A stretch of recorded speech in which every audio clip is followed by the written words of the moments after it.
तो चलिए शुरुआत करते हैं अपनी क्लास 12th केमिस्ट्री के जो है सैम्पल पेपर की, जो कि आपका है फर्स्ट सैम्पल पेपर केमिस्ट्री का। ठीक है, यहाँ से हमने शुरुआत करते हैं। फर्स्ट क्वेश्चन है हमारा कि which of the following solution has the highest boiling point at 1 atmospheric pressure. देखिए, हमने पढ़ा है कि जो एलिवेशन इन बॉइलिंग पॉइंट है वो डायरेक्टली प्रोपोर्शनल होता है आई के। ठीक, अब पहले इसके लिए आई निकाल दीजिए। तो यहाँ पर जब आयनाइज करेंगे आप Na+Cl- 2 आयन मिले तो I is equal to 1। Sucrose में क्योंकि आयनाइज नहीं होगा तो I इज इक्वल टू 1। यहाँ पर बनेगा Ca2 positive plus 2Cl negative, तो यहाँ पर I की वैल्यू 3 और यहाँ पर भी आयनाइज नहीं होगा, वैल्यू 1। तो यानी कि 3 सबसे ज़्यादा वैल्यू हमें मिल रही CaCl2 में, तो डायरेक्टली प्रोपोर्शनल है, तो सबसे हाई जो हाईएस्ट बॉइलिंग पॉइंट होगा वो CaCl2 का होगा। क्वेश्चन नंबर 2 देखते हैं। क्वेश्चन नंबर 2 में कहा है कि carboxylic acid that does not undergo HVZ reaction. HVZ reaction वो कार्बोक्सिलिक एसिड नहीं देगा जिसके पास अल्फा हाइड्रोजन नहीं होता है। ठीक है, समझ में आ गई? ये अगर नहीं होगा तो यहाँ अल्फा हाइड्रोजन है, देगा, यहाँ भी है, बिल्कुल मिलेगा, यहाँ भी है, बिल्कुल मिलेगा, लेकिन इस वाले में अल्फा हाइड्रोजन नहीं है।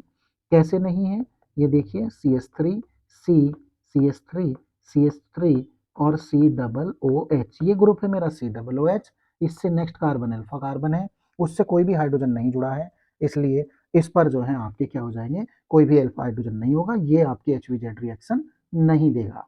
Question number 3, glucose and fructose are.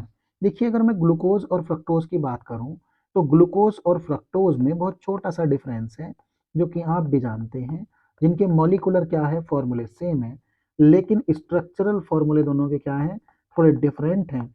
और जिनके मॉलिकुलर फॉर्मूले सेम और स्ट्रक्चरल फॉर्मूले डिफरेंट होते हैं उनको बोलते हैं आप आइसोमर। ये कहानी हमने पढ़ी है, ये मैंने दोनों बना दिए, ये ग्लूकोज है, ये आपका फ्रक्टोज है, तो इनको बोलेंगे हम आइसोमर। क्वेश्चन नंबर 4 में कहा है aldehyde and ketone react with hydroxylamine to form.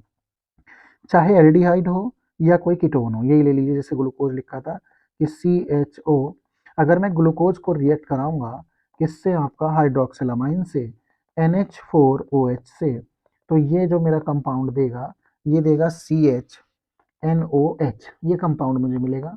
और इस कंपाउंड को हम ऑक्साइन बोलते हैं। क्या बोलते हैं इस कंपाउंड को? ऑक्साइन बोलते हैं, यानी कि डी ऑप्शन इसका करेक्ट रहेगा। ठीक है, फोर्थ का। देखिए, केवल ABCD ऑप्शन पहचानने की कोशिश नहीं कर रहे हैं, ये भी जानने की कोशिश कीजिए कि उसके पीछे का लॉजिक क्या है। Question number 5, which of the following molecule has chiral centre. देखिए, किराल सेंटर वो है जिसमें कार्बन से 4 के 4 ग्रुप क्या हो, डिफरेंट जुड़े हो।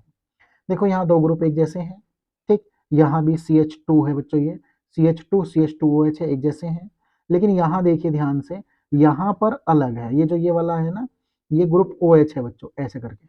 तो यहाँ पर देखो, एक तरफ OH हो गया, एक तरफ CH2Br हो गया, एक तरफ सिर्फ H है और एक तरफ आपका CH3 है, यानी बी ऑप्शन इसमें करेक्ट जाएगा। यहाँ तो दो दो Br दो दो एल्काइल है, ये तो बिल्कुल नहीं होगा। ठीक है, तो इसलिए किराल सेंटर की डेफिनेशन जो हमें कहती है वो ये कहती है। अब आते हैं हम, देखिए क्वेश्चन नंबर 6 पर। इसमें X कोई एलिमेंट है जिसका इलेक्ट्रॉनिक कॉन्फ़िगरेशन दे रखा है ArD5, ये दिया है, और कहा है इसने इसकी ऑक्सीडेशन स्टेट 3 है। तो अगर मैं इसको नॉर्मल में लिखूंगा तो क्या लिखा जाएगा बच्चों, इसमें 3 इलेक्ट्रॉन और ऐड हो जाएंगे, जो जाएंगे आपके 2 तो S में, ठीक, और एक चला जाएगा किस में, D में। अब जब 2S और D में आ जाएंगे तो आपको मालूम ही है ये 4 होता है, ये 3 होता है। 4s2 तक एटॉमिक नंबर 20 कंप्लीट हो जाता है, डी के 6 और जोड़ दो तो कितना हो जाएगा, 26। बड़े आराम से इसका ऑप्शन मिल गया हमको। ठीक है, एक रिएक्शन है जो आपकी क्वेश्चन नंबर 7 में है, इसका रेट क्या है, डबल है, यानी कि अगर मैं पहली रिएक्शन का रेट R1 मानूं तो वो क्या है, R2 का डबल है, यानी कि दोनों का जो रेशो है वो 2 है। समझ में आ गया? R2/R1 का जो रेशो है वो 2 है, लेकिन कंसेंट्रेशन 4 टाइम्स हो जा रहा है, तो मैंने पहले लिख लिया कि R2/R1 इज इक्वल टू, देखो ध्यान से, दूसरे का कितना हो जा रहा है, 4 टाइम्स हो जा रहा है, ये लिख दिया। पहले का कितना है, X टाइम। अब हमें इसका ऑर्डर पता करना है, मालूम है ऑर्डर तो हमें मालूम है नहीं, तो हमने पावर लगा ली n, x की पावर n से x की पावर n कट हो गई, तो यहाँ बचा केवल 4, और इसका रेशो 2 था, तो यहाँ बचा हमारा कितना 2, और सॉरी 4 की पावर x भी बचेगा बच्चों, केवल 4 नहीं बचेगा, ठीक है। तो हमने लिख लिया यहाँ 4 की पावर x, या n ही कर लो, x क्यों लिखो, n लिख रखी थी ना, सॉरी x लिखना। तो ये क्या है, अब हमें निकालनी है किसकी वैल्यू, n की, ठीक। तो जब हम यहाँ हमारे पास n है, देखो मैं इसे रफ कर लिखता हूँ सही से, जब हमारे पास ये n है 4 पावर n, तो आपको मालूम है n कितना आ जाएगा, 1/2 आ जाएगा। क्लियर, इसको किसकी पावर लिख लेना, 2 की पावर करके लिख लेना 2n, बेस इक्वल हो जाएंगे तो पावर को इक्वल कर देना, 2n इज इक्वल टू 1, तो n/2 नहीं आता हो तो मैं करके भी दिखा दूँ, ठीक है भाई, 2 पावर 2n और इधर 2 पावर 1, तो बेस इक्वल, तो ये हो गया 2n इज इक्वल टू 1 और n इज इक्वल टू 1/2। अगर नहीं भी आता है तो कोई बड़ी कैलकुलेशन नहीं है, बड़े आराम से आप इसको कर सकते हैं, ठीक है, समझ ही गए होंगे यहाँ तक आप। क्वेश्चन नंबर 8 में कहा है आपसे कि भाई विच ऑफ द फॉलोइंग, है ना, ये विच ऑफ द फॉलोइंग को बोला गया है आपसे, molecule has a chiral centre among the following, ये वाला होगा कि ये होगा, ये सिलेक्ट करने हैं, तो इनमें से जब सिलेक्ट करना है तो देखिए कैसे सिलेक्ट करेंगे, कौन सा ऑप्शन आएगा इसका, इसका आएगा बी ऑप्शन।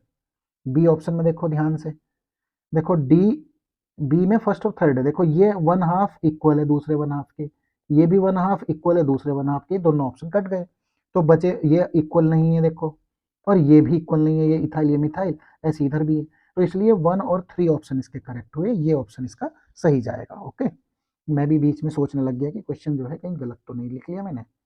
IUPAC नेम बताना है जी आपको, ठीक है, एम क्रिसॉल का बताना है, तो एम क्रिसॉल होगी बच्चों, बेंजीन रिंग बनाओ, यहाँ पर CH3 लगा दो और यहाँ लगा दो OH, ठीक है, तो ये आपकी क्या है, ये आपकी क्रिसॉल है।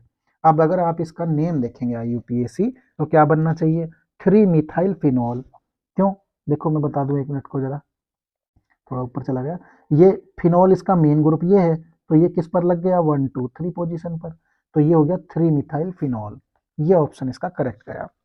According to Arrhenius equation rate constant K is equal to the, देखो अगर आर्हीनियस इक्वेशन की बात की जाए तो आर्हीनियस इक्वेशन होती है आपकी K is equal to AEA power upon RT। जब हम इसको लॉगरिथम टर्म में लिखते हैं तो हमें मिलता है ln K is equal to ln A minus EA upon RT, ये तो आप जानते हैं, ठीक है। अगर मैं बात करूं आपसे कि मैं क्या इसको ये भी लिख सकता हूं क्या, कि ln K is equal to EA upon R negative में इंटू 1/T, और ln को इधर लिया है मतलब प्लस में, कि प्लस ln A इस तरह से, ठीक है।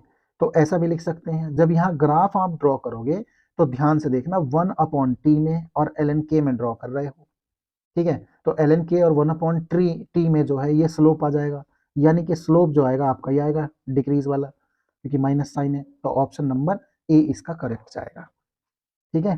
थोड़ा सा समझ लेना क्योंकि अच्छा खासा है ये, चाहे दोबारा देख लेना कैसे बताया।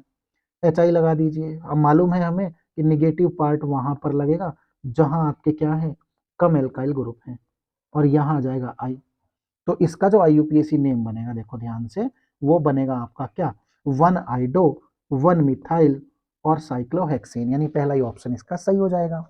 अगर हम अगले क्वेश्चन की बात करते हैं, क्वेश्चन नंबर 12 की, तो क्वेश्चन नंबर 12 में कहा गया है कि when acidified K2Cr2 solution is added to SN salt then SN2 positive changes to, कि SN पॉजिटिव किस से किस में चेंज हो जाएगा।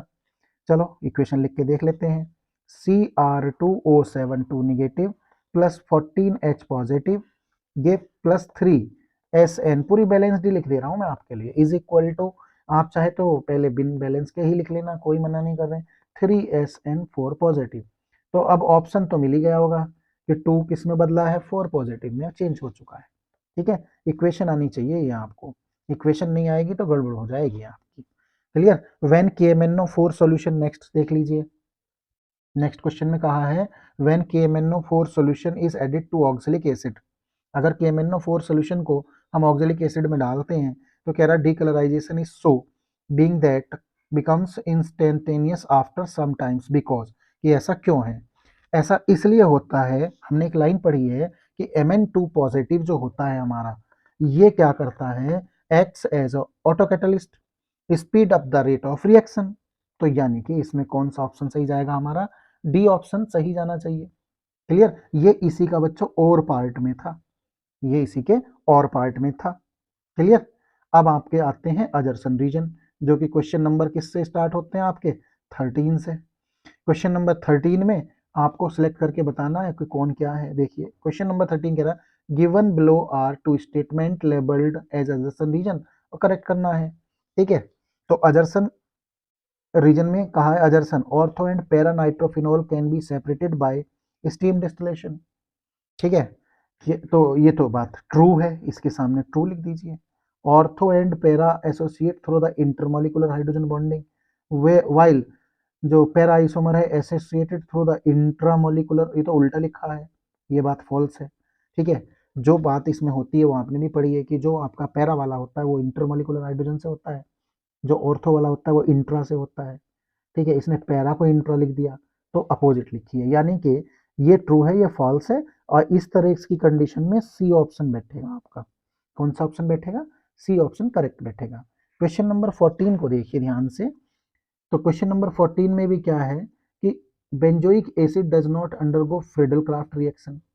क्लियर, बात तो सही है। कह रहा है carboxyl group activate the end undergo the electro, ये कैसे सही हो जाएगी? ये फॉल्स है। एक बात फिर से जो है फॉल्स है, एक रॉन्ग है, यानी इसके लिए भी ऑप्शन से ही करेक्ट जाएगा। ठीक है, बहुत घुमा देते हैं अजरसन रीजन वाले क्वेश्चन, बार बार ध्यान रख लेना। ओके, नेक्स्ट कहा है assertion vitamin C can not be stored in our body, बिल्कुल सही है, यूरेनल प्रोसेस से बाहर हो जाता है। ठीक है, सॉल्युबल है। विटामिन सी जो है वो क्या है आपका? Vitamin C is water soluble है, इसने फैट सॉल्युबल लिख रखा, फिर से ये बात गलत है। ये तो ये सॉरी फॉल्स, ये है ट्रू, ये वाली बात है, ये वाली बात ट्रू है। तो यहाँ भी ऑप्शन सी हो गया, सारे ऑप्शन सी दे दिए क्या? चलिए क्वेश्चन नंबर 16 देखते हैं। ठीक है, आज सेक्शन ए कर रहे हैं, कल के सेक्शन में बी और सी निपटा देंगे, हो सकता तो डी तक ही फिनिश कर देंगे। क्वेश्चन नंबर 16 में कहा है given below are two statement labelled as, ये तो हर एक में लिखा है। अजरसन देखिए, एम for weak electrolysis show sharp increase when electrolytic solution is diluted. For weak electrolyte degree of dissociation increase with the dilution. ठीक है, ये दोनों बातें सही हैं, मैं आपको बता दूं ये भी ट्रू है और ये भी ट्रू है। दूसरा ये इसी से रिलेट है, यानी कि यहाँ वो ऑप्शन आपका एक करेक्ट हो जाएगा जिसमें लिखा है कि दोनों क्या है आपकी सही हैं और दोनों एक दूसरे से रिलेट है। तो ये 16 तक मैंने आज आपको कराए, आगे कराऊंगा क्योंकि इसमें टाइपिंग मिस्टेक है इसलिए ज़्यादा नहीं लेके जा रहा हूँ। Thank you very much.